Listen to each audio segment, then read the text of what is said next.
guys, my name is Lizzie Elizabeth Hernandez, and today I'm with... No, keep going, I'm full of faith. Okay, today I'm with Zach, and he's being very shy at the moment. Hi guys, how are you? Okay, so what we're going to talk about is basically a little bit about us, about how we know each other, and about a little bit about our surgery. So I guess I'll get started with how we met. Well, really, in the beginning, our parents met. My mom, after a few days, I was in the hospital and I was ready to go. Basically, our parents met through pen pals. That a nurse, shoot, take that out. So basically, our moms met through being pen pals. You know, sending each other letters back and forth, pictures, blah blah blah. And fast forward a few years later to year 2013. It wasn't my first time visiting Australia. This is my second time. I didn't get to meet him the first time around because he was in college or uni. Uni. So the first time around, I knew Lizzie was in Australia, but I hadn't met her yet. When I found out she was there, I was away at university, so college in the States. And then the second time around, I came home. I was home for about a week, 2 weeks, and I was about to leave to go work again. And I heard they were there. They were stuck in a caravan park by themselves, and I was like, oh, I'll go pick them up. And I finally got to meet Lizzie. I'd heard about her for many years. Yeah. And seen photos from when she was maybe 5 years old. I remember too. Onwards, came through. but nothing for a long time. And then now I'm visiting her in Texas. Yeah, this is your second time visiting too. Yeah, it's my second time coming to Texas. So I've had a week off of work. And I've come to visit while I'm on holidays. Yeah, I'm so glad you did too. So some of the things we're going to talk about today, well, Lizzie's going to talk about as well. But, and you too. Both of us. It's about our surgeries. So I've pretty much had all of my surgeries throughout the time. I've just graduated, if you will, from the Royal Children's Hospital in Melbourne. So I've been there for 21 years. And I've just had my last surgery 6 months ago. That was canapexies, hydro forehead, and that was to finish everything off. I've only had 5 major surgeries, a few little things here and there, braces. My surgeries have been cheek implants out of my head the first time around, and then the second time around they actually done implants on one side, and this is a bit of hip, which is done when I had my jaws done. So I had my top jaw moved back and my bottom jaw moved forward, and osteotomy, which is brought forward, and that was all part. I had my zygomas done as well at the same time.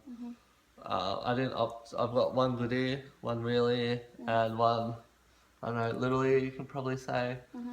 But it doesn't really bother me. I can hear it reasonably well. I've got a scar from you can probably see it zigzag, goes all the way around. You can't really see it. And it goes from that side.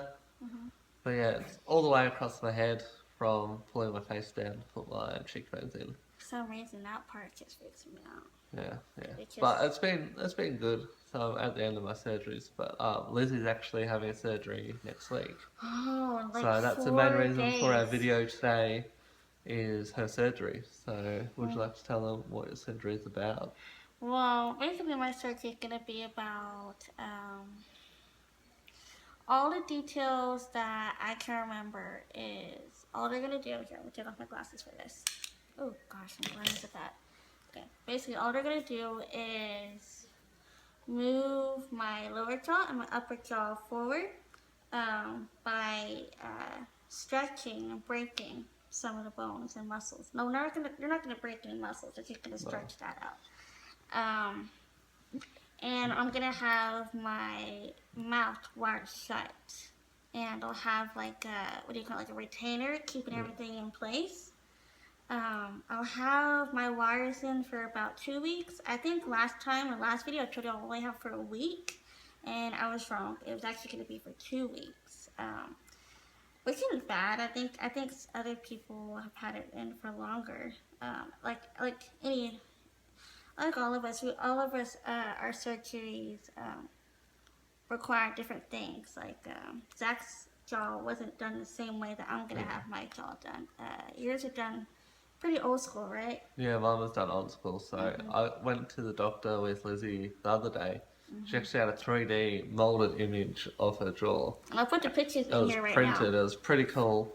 I hadn't seen that before, and it was really good to see a different doctor's perspective, because my doctor was pretty old school, but I'm happy with the results anyway. Yeah, you look really good. Yeah. Getting there. Right. So what else they're gonna do is also do.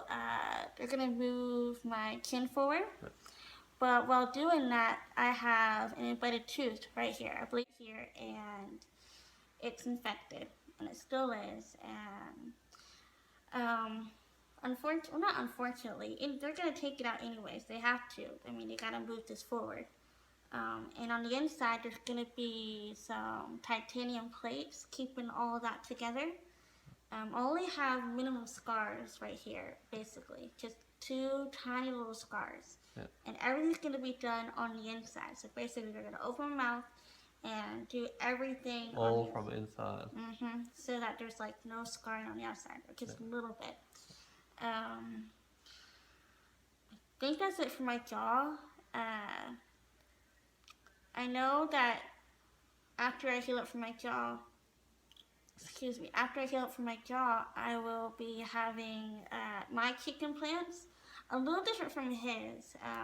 Basically, I'm gonna get an injection right here. Basically, that's gonna stimulate bone growth, and it's from coral actually, like actual coral from the coral reefs. That's what it's made from. And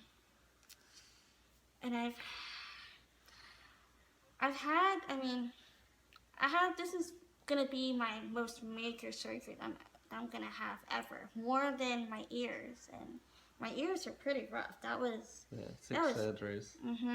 6 surgeries actually on each side of my head. So that's 12 right there, and then it's quite intense. I had my eyes done. Lift them up around 3 times each, and they just kept falling down. Yeah, the candipexies, so the mid facelift, that's normally the hardest thing to do. Well, it's not hardest, they just keep doing it till they get the result they want. It's quite not that invasive, but the doctors see perfection. Like, my eyes will never be the same, like one's higher than the other. But the doctors like to keep going. Like, I could keep going if I wanted now. I might have one more in the future, but just wait and see. Yeah, right now I guess you want to take it easy. Yeah. But I actually don't want my eyes to be lifted. I love my eyes being slanted for a very funny reason, a very personal reason actually. I don't think I told you. No. I like how Sylvester Stallone's. If any of you guys don't know, I'm a huge Sylvester Stallone fan. Oh my gosh, you wouldn't believe. I love Rocky and all his movies, Rambo's, and I see that his eyes are slanted, and I want to keep mine like that. And also, I love my eyes. I like it the way they are. Lizzie likes to think I look like Sylvester Stallone sometimes, but I don't see it yet. She says it all the time, but I don't see it. Okay, Hashtag Sylvester Stallone. Don't stop it. I'll be right back. She'll be back. Okay, so lucky for him, he saved from embarrassment, and I cannot find her favourite book is Sylvester Stallone. Oh my gosh. But it's there somewhere, I'm sure. I mean, you can just look it up on the internet and then just go side-by-side profile, and you'll see he looks a lot like him, I feel. Especially when he has his long hair. Yeah, I shaved that off. I gave myself a haircut last week. And I helped. I think we did a good job. Yeah, not too bad. $12 set of clippers, so can't complain. Right. Okay. So, again, I've had my ears done 6 on each side. My eyes done 3 times, but they couldn't get them up. And also, when I was born, I had all of this was open. And so what they did was they took some skin from my neck back here, and the scar's gone now. It's not there anymore. And they put it right here, and it's kind of done sloppy. I'm gonna get real close up right here so I can show you guys. And it's kind of done really sloppy. I'm not really happy with the way the guy did it. I kind of wish they made it more smoother, but you And know, it's that's the livable. thing with time. Like the surgeries have gotten a lot better. Oh, definitely. When I first had my cheeks done, they done it from the piece of bone from my top of my head, so the under layer of my skull, and they don't do that anymore in Australia. There wasn't enough bone there for my cheekbone, so that's why I've had them done like 3 times now. Really, that Yeah. was the majority of my surgeries was to get this cheekbones and facelifts. Wow, I actually Like didn't know we've probably had more surgeries than most celebrities at the that. moment. Yeah, really. We like watching Botch sometimes Me too. and seeing wonky noses. Like with every surgery, there's complications. So I like for my Oh, jaw totally. surgery, I've got no feeling on the bottom of my bottom lip and on my chin and a little bit up here, but that's the price you pay. Like no one's perfect, and no one ever will be. Like, I've had complications as well with my eye, and then the other one was from my Q-tube. That's another surgery I had when I was just 3 days old. They implanted a Mickey button, or what some people call it a Q-tube. And what else? What else do they call it? A I'm not fundo sure. tube? Yeah, fundo tube, I think. Yeah, a fundo tube. Um, Basically, they planted it when I was 3 days old, and I took it out when I was 14. It just was depressing to have it there, and I didn't need it anymore. I was able to eat and drink a lot. I was able to, keep up, with the schedule of eating and drinking on my own. Where before I had to get Pediasure every 3 times a day, and a little in between, one in between breakfast and lunch, and another one between lunch and dinner. And if I was really cold at night, of course, they would warm the milk up and just pour it in to help me sleep. What else?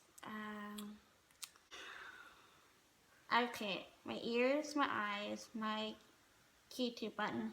Oh, and I also had a cleft palate. They closed that up, and I think that took. I'm not sure. I think my mom knows this better. I think I had that done twice. I don't think that was done in one surgery. Is that normally done in one surgery? Normally one, but it can open up, and it's opened up with quite a Yeah. few different like little kids that I've seen over the time. Yeah, and it's way back here, like way back in the roof of my mouth. Just Up on the roof. a huge gap opening, and whenever I eat, it would all come back out of my nose. It was really So disgusting. like one of the things with Treacher Collins Syndrome is narrow airways. So like my nose and sinuses and back of my throat were always very small. And like even though I'm a male and a guy, it was still very small. I used to snore. I still snore a little bit, but I used to have sleep apnea and different things like that. And I know Lizzie snores a little No, bit. I do And something snore. that is embarrassing for us both, that we both don't anymore since my jaw surgery, but people breathe really, really loudly while you're awake. Yeah. And people are like, "Are you sleeping?" You're like, "No, I'm not sleeping," but Another thing, just heavy breathing. breathing and having a small mouth, we Yeah. chew very loudly. Yeah, open mouth chewing. We can't help it. I'm sorry. I know, and the food falling into our laps or into our shirt. So, like eating a hamburger, biting and it just falls everywhere. It's just not fun. Eat I it from remember the side. my jaws never used to meet before my last surgery. So like eating a hamburger, you'd have a bit of pickle in the middle. You could never get it. You never get it. So true. You have to actually go in there and eat it by itself. But it takes away from like actually eating it from the full, From the bun. But yeah, that's just a part of eating, a part of daily life. Like most people don't care. You just explain, "Oh, I can't close my mouth when I eat," and most people are fine with it. I've never really had an issue. A few people have said things, but I just eat chew with your hand over your mouth or something. Oh yeah, that's the one I get a lot. You cover your mouth or chew with your mouth closed, and I'm like, I can't. No matter how hard, I wouldn't be able. If I had my mouth shut, I had the food in there, I wouldn't be able to have enough room to actually open and close close my their jaw mouth. to chew down the food. So normally, like our bottom jaws are really small, and our top jaws are normal, and they don't meet. so we gotta like try and eat. So It's with our tongue.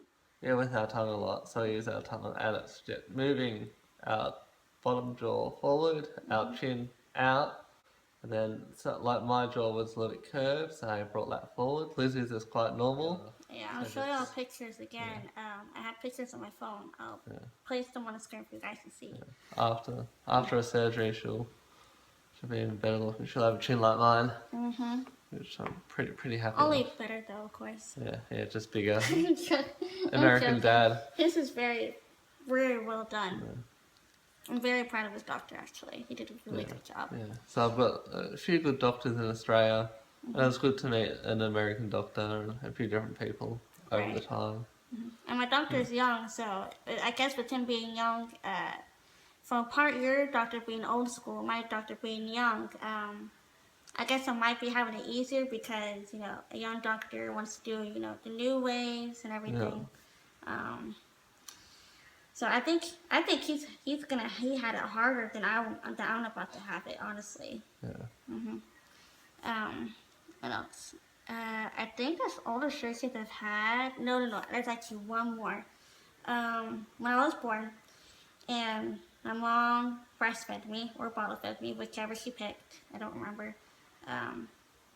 Most of the milk would go into my lungs, and I couldn't breathe, and I was deprived of oxygen. And of course, with that came with a lag in my thinking process, I guess. I'm not mentally challenged, to respectfully say. I'm not mentally challenged. It's harder for me to,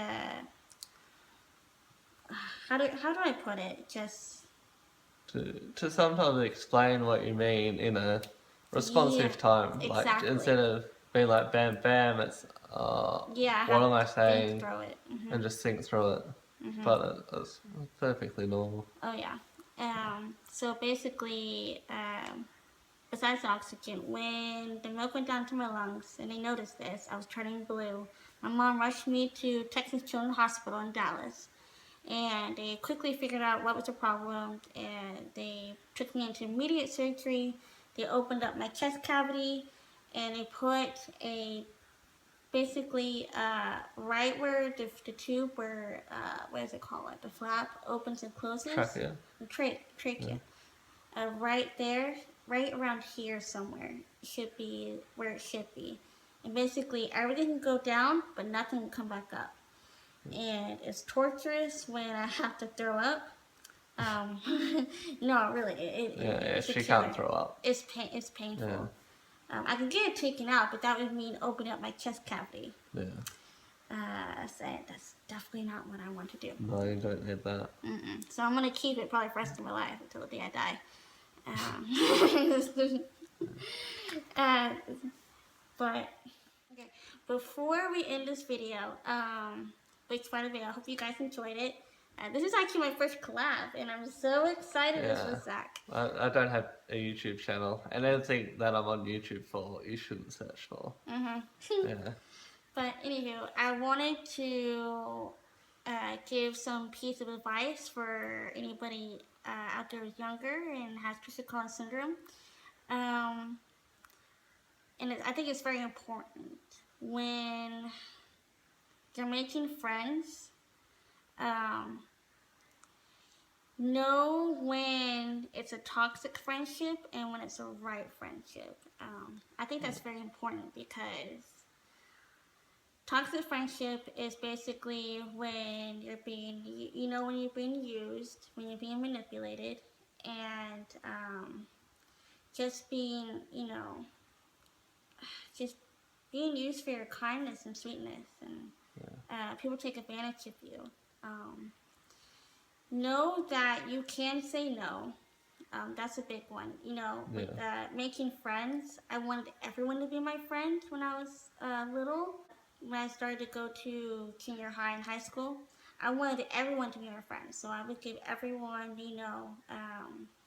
my pencils, my money, my homework, anything. And I thought by doing this, in return, they would be my friend. And in reality, in the hard truth, that's not That's not the truth. So find someone that will definitely love you for you and who will appreciate you for who you are. Yeah, definitely. On the inside and the outside. Inside and out. But it's about also, as most people, Treacher Collins, bullying is a big part of day-to-day life, whether we like it or not. Yeah. Sometimes bullying's alright, sometimes it's from people we like, and as you said, toxic friendships. But it's about trying to build confidence in a way that you can identify different issues when they come across in a friendship or just in the street. If someone's being a bully to you or staring at you, just say no, give them a look, and I normally stick on my rude finger because I don't like it anymore. And just having the confidence to be like, well, why are you doing that to me? That's threatening. So sometimes you can just be like, what are you doing? Be aware, sometimes a lot of what happens, they don't know they're doing it when they're staring at you. A lot of times at restaurants, it's actually where it mostly happens, is when people are eating their food and they're staring, and I know that they don't realize what they're doing. They're unconsciously doing it, so... Like, some people are curious, and that's fine. Yeah. There's curiosity, then there's rudeness. And it's when that line's crossed, like a quick glance, I look at people all the time, but there's a clear difference between, you know, someone's being a rude or when someone who you expect to know better doesn't. So if a kid comes up to me and asks because I wear a hearing aid or asks about my ear, I explain the whole process, like, oh, I'm deaf.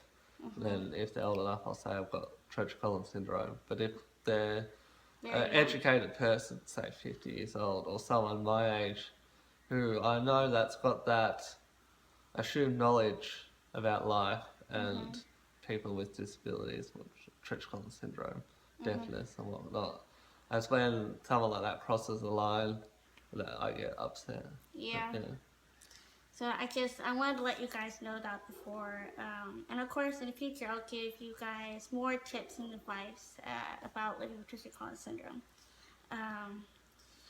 But remember, be you. You don't have to be someone's friend or let someone be your friend. You don't have to give them everything you have. You know, don't put yourself out for a friendship. Oh yeah. Just be a Be platonic you. friendship. Oh yeah. Just be you, and the right people will come along. All right. Okay, so I think that's it, guys. Thank you, Zach, for doing this video with me. That's right, Lily. Good to be here. Off to work tomorrow, so yeah, it's been good in Texas. But see you guys. Nice to do my first video. Bye.